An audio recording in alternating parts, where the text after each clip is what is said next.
Rocket Lab jumped 10.3%. Lab scores 58 out of 100. Hold. A $2.2 billion SDA backlog now underpins its revenue runway through 2027, locking in launch contracts. Iridium's vertical integration flips the business into a high-margin data utility, expanding steady recurring cash. Stay tuned as the lab dissects how that shift rewires margins, cash flow, and growth upside. Rocket Lab just detonated a massive catalyst in the space sector with a 10.3% surge to $93.24, triggered by an $8 billion deal to acquire Iridium Communications. This is not just another acquisition. The market is pricing in the birth of the first legitimate vertically integrated competitor to the SpaceX monopoly. Retail sentiment has shifted from speculative curiosity to institutional-grade conviction as the total market cap hits $53 billion. This move represents a massive capital rotation away from pure-play launch providers and into companies that own the high-value orbital assets, effectively turning Rocket Lab into a space-based telecommunications utility overnight. The engineering reality behind this 10% move rests on the L-band, the 1 to 2 GHz radio frequency range that provides global coverage regardless of weather conditions. By acquiring Iridium's 66 satellite mesh, Rocket Lab bypasses the terminal density limitations of Ka-band, the higher frequency 26 to 40 GHz range used by Starlink that requires clear line of sight. While SpaceX dominates heavy lift with Starship, Rocket Lab is optimizing the Archimedes engine for Neutron to target the precise orbital planes required to refresh this L-band constellation. This acquisition solves the most significant constraint in space economics, the launch-to-revenue lag. Engineering confirms this is a structural pivot, not a momentum trade. Quarterly financials showing modest revenue momentum for Rocket Lab. By the fourth quarter of 2026, the normalizing yield spread, the difference between long-term and short-term interest rates that is currently at plus 0.31, will compress Rocket Lab's valuation multiple as the cost of capital for capital-intensive neutron development remains elevated. The current Fed rate of 3.63% acts as a persistent friction force on R&D budgets. Yet Rocket Lab is accelerating through this headwind with a $67 million government contract backbone. This includes $45 million from NASA for venture-class acquisitions. With the 10-year yield at 4.40%, the market is demanding immediate cash flow, making the Iridium acquisition a defensive masterstroke against the 8.9% recession risk currently priced by prediction markets. Geopolitically, the trade war over Greenland and rising tariff uncertainty are forcing a nationalistic consolidation of space infrastructure. The Department of Defense is aggressively shifting satellite contracts toward domestic firms to secure the supply chain, a move that directly benefits Rocket Lab's $20 million DoD award portfolio. However, the dollar hitting a 13-month high creates a valuation ceiling for international launch contracts, as foreign buyers face higher costs in local currency. While insider trading suspicions and political volatility loom over the broader market, Rocket Lab's pivot to a vertically integrated model provides a social and policy moat. The lab views these macro forces as a filter that will eliminate weaker launch startups while concentrating capital into this $53 billion leader.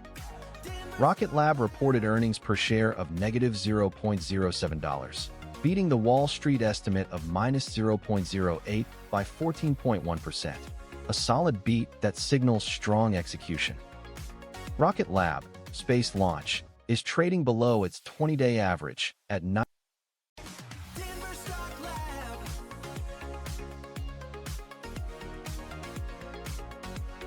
Management's headline: transformative $8 billion acquisition of Iridium, creating a fully vertically integrated space company. 3 words: transformative, vertical, integrated, designed to make investors feel this is a moat-building power move. What they're not saying: this deal doubles Rocket Lab's debt load overnight, and the press release buries the cash-in-stock structure in the 12th paragraph. Insiders have net sold 485,515 shares in the last 90 days, nearly 500,000 shares, while the stock surged 10% on the news. That's not a vote of confidence. That's a cash-out pattern historically seen before major margin compression or execution risks surface. Retail is euphoric. StockTwit's sentiment is 100% bullish. Reddit mentions spiked 6.7x in 24 hours, and the crowd fixates on Iridium's $250 million quarterly revenue, ignoring that Rocket Lab's own R&D spend, $271 million, 45% of revenue, is now competing with debt service. The gap? Institutions trimmed positions. Capital World cut 55%, while ARK holds steady at $123 million, meaning the smart money is either hedging or exiting, and retail is left holding the narrative. EPS beat, plus 14.1%, was framed as execution excellence, but the trend tells a different story. R&D as a percentage of revenue jumped 55% YoY, the highest in 3 years. That's not efficiency, it's a bet-the-company pipeline gamble. Meanwhile, the 10 QS risk factors section quietly added a new line. Integration of Iridium may strain our liquidity and operational capabilities. The momentum breakdown for Rocket Lab. RSI sits at 34, pointing to neutral zone, waiting for a clear directional signal. MACD is currently bearish, with downward histogram pressure.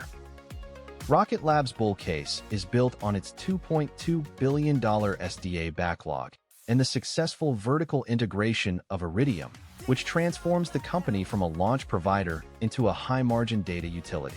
The technical setup shows the stock trading at $93.24, holding above its 200-day moving average of $97.78. But here is what breaks the bull thesis. The chart has formed a clear double top at $144 and the MACD. The moving average convergence divergence that tracks trend strength shows bearish momentum.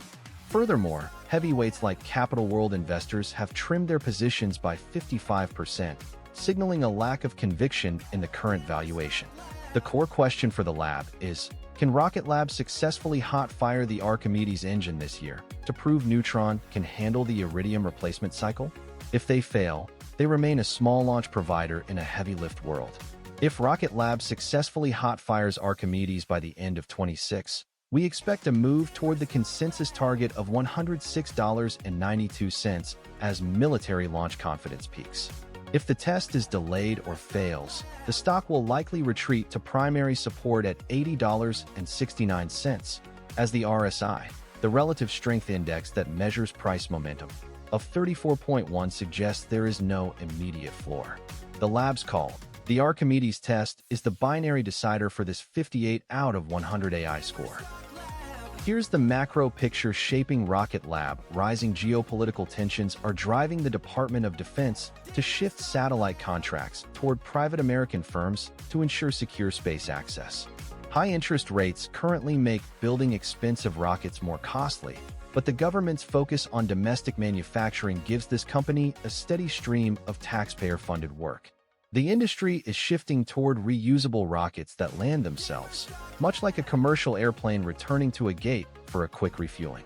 While they are currently the second most frequent launcher globally, they must successfully debut their larger Neutron rocket soon to prevent SpaceX from owning the entire heavy-lift market. The biggest upcoming milestone is the first hot-fire test of their new Archimedes engine, which would prove they can compete for the most lucrative military contracts. However, any unexpected delay in their launch schedule or a mid-flight failure could scare away investors and cause the stock price to drop rapidly in the short term. RKLB's Q3 backlog burn is the only number that matters. They're eating $140 million of contracted revenue just to stay alive. Are you holding RKLB? Drop your entry price in the comments. This isn't financial advice. It's engineering-level analysis for education. Markets change, risks shift, and past performance never guarantees future results. Always do your own research before trading. Subscribe so you don't miss the next deep dive. We name the exact die sizes behind the headlines. If you want our full breakdown on Supermicro, the link is in the description. Stay sharp, the lab's out.